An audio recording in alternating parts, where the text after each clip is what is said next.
Hey guys, welcome back to the Hustle Nation podcast. This is Chris, and today we've got a bonus clip for you. This is sales professional Matt Easton from Easton University, and he's talking about how to close like a Jedi. Thanks for tuning in. Should we teach him how to close? Because we kind of just went through it, but Chris, we skipped over it. All right. Yeah. Here's the problem. And I talk to people all the time. Like, we don't need sales coaching or for groups, and individual people are like, oh, I like your stuff, but I don't really need a sales coach. Right. And I'm like, okay, cool. What do you say to close? And the common answer, you know what the most common answer is? It's not that simple. Bullshit. Closing is the most simple thing out there. Like, my good friend played quarterback in the NFL for 18 years, greatest player to ever play the game, right? Like, he's not the best physical specimen in the world. I'm not going to say his name, but he would agree with me on that. He's a stud, but he's not a physical. It's because he has a game plan. It's because he understands things. It's because he knows, hey, I'm looking 52 is Mike. That's Ray Lewis. I don't want my neck broken again. Omaha, which basically meant whatever I told you guys to do in the huddle. We're not doing that. Right? Because I don't need Ray Lewis killing me, right? But this is the professional athletes, professional singers, Jeff Bezos, Elon Musk, everybody that's good at doing what they do could tell you, if I ask, well, what do you say to do that? Boom, this is what I do. What do you do when this happens? This is what I do. What do you do when you notice the defense lined up like that? 3-step drop, either throw it to Demarius or freaking get rid of the ball. Right? Like, if you are answering closing is not that simple, you are not a professional. You are an amateur. Okay. Now let me teach you how to close so you can answer this question from now on. Okay. First thing, and I learned this at about 12 years old from a mentor, never relegate your life to a coin flip. Guy whipped out a coin. He's like, you ever ask your mom for money? And I'm like, yeah, all the time. He's like, how does that go for you? I'm like, not good. My mom doesn't have any money. Right. And he's like, it doesn't matter if your mom had money or not. It's the way you're asking. And I said, what do you mean? He goes, well, how do you ask her? And I'm like, Mom, can I have $1? And he's like, there's your problem. He goes, never ask an all or nothing request. Chris, can we set up a meeting? Dustin, do you want to sign the contract? Mom, can I have $1? Because those questions all end in a yes or a no answer, meaning you have relegated your life to a coin flip. You're either going to get all of what you want, yay, or none of what you want, oh, which is why kids sit in the middle of the aisle of Walmart and Target going, why not, Mom? And they throw fits because they have no control. Their life is a coin flip. Okay. So here's the thing. That's rule number 1. Don't ask all or nothing requests. Don't relegate your life to a coin flip. Rule number 2, I'm dropping bombs for non-members right now. You guys are welcome. EastonUniversity.com members are going to kill me on this. Rule number 2, in life, you are exponentially more likely to get somebody to do the thing you want them to do if it's based on their reasons. The more it is this is jujitsu, of which I am a black belt. A lot of jujitsu is the same as life and business. The more I push on Dustin, the more Dustin is going to push on me back. So if I need Dustin to sign a contract with me and I'm like, come on, man, you got to do it. I'll give you 25% off. We can sign this week. We can get this done by the end of the quarter. I'm going to give you some special promotions. The more I push on Dustin, the more Dustin is going to push away. This also works in your personal life. Hey, could we have dinner together? You're really hot. Man, I just love to have lunch with you. Please, come on, if you're not doing anything. Slapped, restraining order. Same thing with your kids if you've got kids, right? Dude, I need you to do your homework before hockey practice. No, Dad, I'm too tired. The more you push on somebody, even when it's the right thing to do, buy from you, promote you, go on a date with you, do their homework, the more you make it about you and your reasons, the less they're going to want to do it. Okay? So I have to not relegate my life to a coin flip. I have to ask the question in a way where the person is doing it for their own reasons. And lastly, if I'm at the black belt level, I'm going to ask you questions I cannot get a rejection on. How can I do all of those in one simple way? And that is this. I am going to ask you if you think it makes sense. Let's check the boxes. If you say no to does it make sense, you're essentially saying not right now because I've asked you a timing question. There's no way for you to reject me. If you say no to does it make sense, you have not said no to the thing I want. So I haven't relegated my life to a coin flip. And if you say yes or no to does it make sense, the very act of me asking you if you think it makes sense mentally and psychologically in your head, it is now your decision and you are in control and I'm not pushing you. So here's how we're going to close from now on. Does it make sense to blank? Hey, Dustin, does it make sense to get your team on Easton University? Hey, Chris, I notice there's a new regional manager position available. Does it make sense to put me in that role? Right? Hey, Dustin, I'd love to do a 20-minute lunch and learn with your team. Does it make sense to schedule one of those? Right? There's no wrong answer there. Hey, Dustin, does it make sense for you to grab the membership to Easton University? Yes. Congratulations. You made a great decision. What happens next? You're just going to go over to eastonuniversity.com, click the membership, right? What happens next? Hey, Dustin, does it make sense for you to become a member of Easton University? No. Listen, you haven't rejected me on becoming a member. So I can go, I don't have to say, why not? I never say, what do I need to do to get your business? Hey, Dustin, does it make sense to become a member at Easton University? No. Got it. What's a good next step then?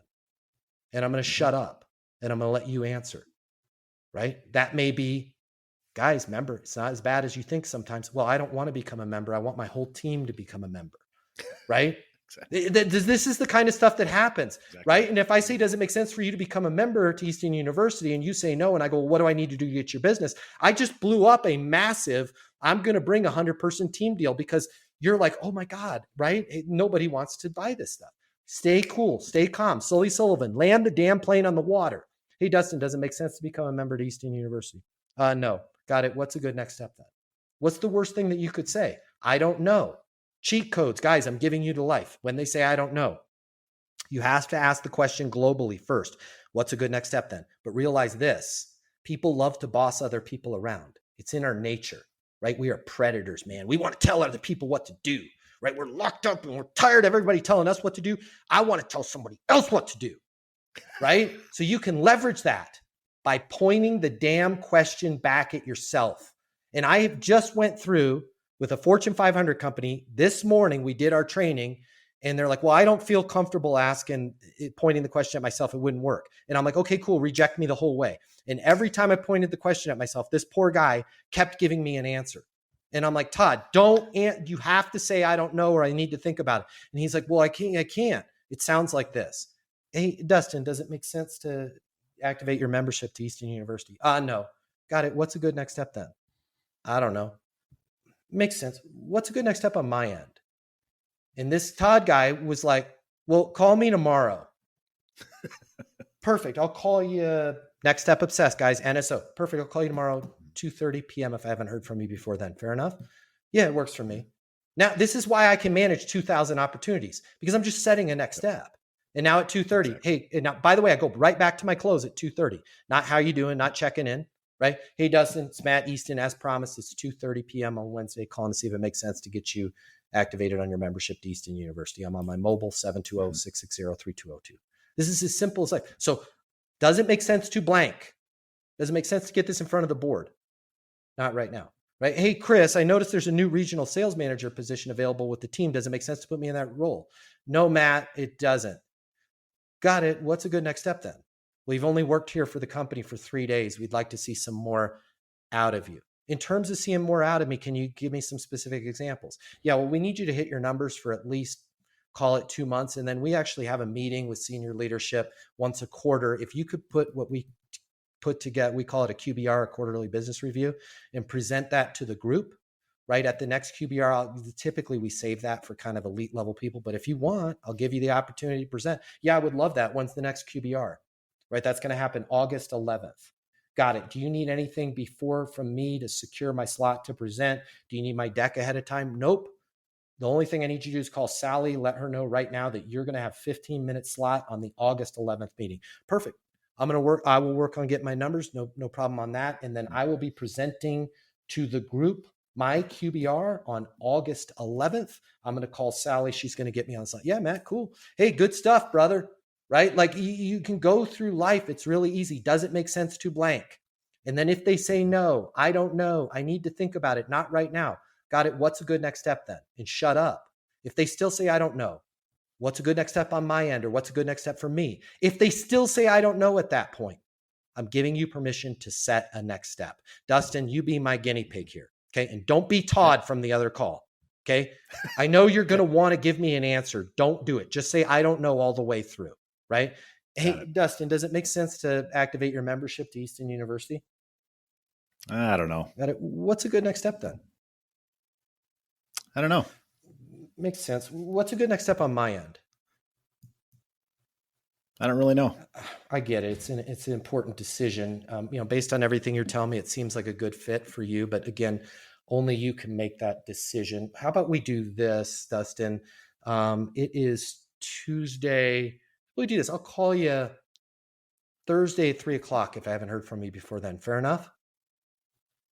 I don't know. Well, normally they wouldn't say. You're a good. There's no way they would say. That's what I'm saying. There's no way they would say that. I'm just. Right. I had to give you hell. Right, but now I'm going to give him. I'm going to give you Omaha. Right, Omaha. Ray Lewis. No, but here's the thing.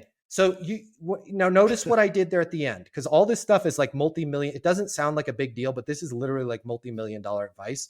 Notice what I did there. You can make any statement in life if you put fair enough at the end of it. I just want you guys to hear the difference here. Well, Dustin, I'll call you Thursday at 2:30. Period. Full stop. You're like, the hell you will, right? I'm not answering. Quit trying to force your way. Now just listen to the difference. I'm going to only make 2 changes. I'm going to change my tonality, and I'm going to put fair enough at the end of it. Here's why you want to put the fair enough at the end of all of your statements, okay? You're putting a parachute on the back of that person. People feel more comfortable when wearing a parachute. What I mean by that, if I paint you into a corner and you feel like there's no ripcord for you to pull, for you to get out of there, you're going to fight me, right? But if I slap this parachute on your back and go, hey, Dustin, anytime you want to eject from this conversation, just pull your ripcord, right? Dude, I'm not going to bother you. Is the same way. And I can't say that because that sounds weird. But what I can say is fair enough, right? So if I'm going to make any statement, and by the way, guys, if you're watching this episode, start making statements that are a lot more aggressive than you normally would have. Meaning, if you were going to say you're going to call Dustin 2 weeks from now, because that's your normal thing, say you'll call Dustin later this afternoon, but just put fair enough at the end of it. Because worst case, Dustin's going to go, no, that doesn't work for me. And you're going to go, okay, well, then when should I call you, right? It sounds like this. Hey, Dustin, I'll call you Thursday at 2:30 p.m. And listen to how I sound like I'm trying to find the words, which, by the way, guys, this is not a defect in my brain. I know exactly what I'm going to say, but I'm purposely slowing down. Okay. I'm purposely sounding like I'm thinking about it because I want to convey that I give a crap, right? Versus, hey, Dustin, I'll call you 2:30 on Thursday, pal. Right? That is, you smell that? Oh God, commission breath, right? But this is an actual person who cares. Dustin, no, I totally get it. How about we do this?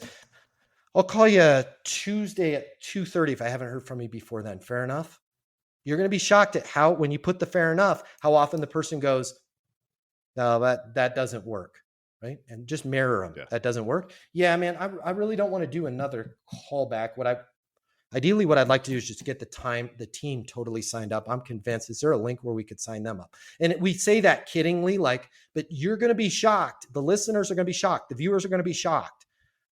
Over 20% of the time that you're like, oh my God, I'm never going to get this deal. The reason why they're giving you pushback, let me grab a whiteboard here. The reason why they're giving you pushback, oh my God, I'm dropping bombs for non-members here. The reason why they're giving you pushback, this is your freaking sales process, okay? Start, end. The reason why they're giving you pushback is you are here in your sales process. They are here. They want to buy. You're not caught up. That's why when you say, hey, does it make sense to schedule a lunch and learn? 20% of the time, the reason why they're saying no is because they just want to buy from you. They don't want free Chipotle. To which is why you need to slow the hell down and ask them, got it, what's a good next step then? Was there any way we can just, and by the way, this sounds crazy, but you guys are business owners. How many times have you been like, dude, I need this. We need this for the podcast. I need this lighting equipment. I need this contract with Riverside. I don't want a free Chipotle from Riverside or whatever, whoever it is, right? I just want the high bandwidth. And it's like, if they would just shut the hell up for a second and let me buy, I could go about my day. I got Matt Easton, that badass guy on the podcast. And he slow down and go, got it. What's a good next step then? Let them drive. And you're going to find most of the time they're right at the finish line, right? Like just slow down.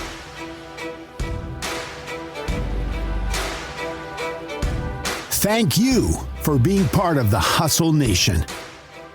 If you're serious about raising the bar in your personal and professional life and willing to go all in on your success, head over to hustleleaders.com. Here you can get access to our Hustle Productivity ebook, attend our Hustle Masterclass, or challenge yourself to the 30-day Hustle Challenge.